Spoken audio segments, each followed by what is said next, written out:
शहर से दूर घने जंगल के बीच एक 100 साल पुरानी हवेली खड़ी थी। दिन में वह वीरान और खामोश लगती थी, लेकिन रात होते ही वहां से अजीब अजीब आवाजें आने लगती थीं।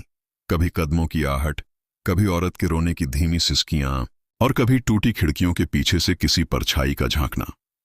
गांव वाले उस हवेली का नाम तक लेने से डरते थे। कहते थे जो भी वहां गया वापस नहीं लौटा। लेकिन आरव, जो शहर का एक जिज्ञासु पत्रकार था, इन बातों को अंधविश्वास मानता था। उसे लगा कि यह सब बस अफवाहें हैं, और सच्चाई जानने के लिए उसने तय किया कि वह उस हवेली में रात बिताएगा। एक तूफानी रात, हाथ में टॉर्च और कैमरा लेकर आरव हवेली के पास पहुंचा। हवेली का जंग लगा फाटक बंद था। उसने जैसे ही हाथ लगाया, फाटक खुद ब खुद चरमराते हुए खुल गया। हवा ठंडी हो गई, जैसे कोई उसे भीतर बुला रहा हो।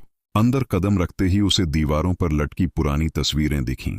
हर तस्वीर में वही लड़की थी, गोरी, खूबसूरत, लेकिन चेहरे पर अजीब रहस्यमयी मुस्कान। आरव ने ध्यान से देखा। तस्वीर की आंखें जैसे उसे ही घूर रही हों।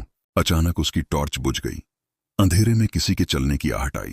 आरव ने कैमरे की फ्लैश ऑन की और देखते ही उसका खून जम गया। गलियारे में वही लड़की खड़ी थी, जिसकी तस्वीरें दीवारों पर लगी थीं। सफेद कपड़े, लंबे बाल और खून जैसी लाल चमकती आंखें। लड़की ने धीमी आवाज में कहा, तुम्हें यहां नहीं आना चाहिए था। आरव ने कांपते हुए पूछा, तुम कौन हो? लड़की धीरे से मुस्कुराई, मैं इस घर की मालकिन थी। 100 साल पहले मुझे धोखा देकर यहीं मार दिया गया। तब से मैं यहीं हूं, और जो भी इस हवेली में आता है, उसकी आत्मा हमेशा के लिए यहीं कैद हो जाती है। आरव ने डरते डरते दरवाजे की तरफ दौड़ लगाई, लेकिन दरवाजा बंद हो चुका था।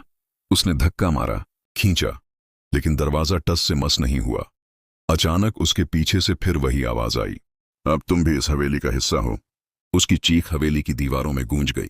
अगली सुबह जब गांव वाले वहां पहुंचे तो हवेली बिल्कुल खाली थी, लेकिन दीवार पर एक नई तस्वीर टंगी थी।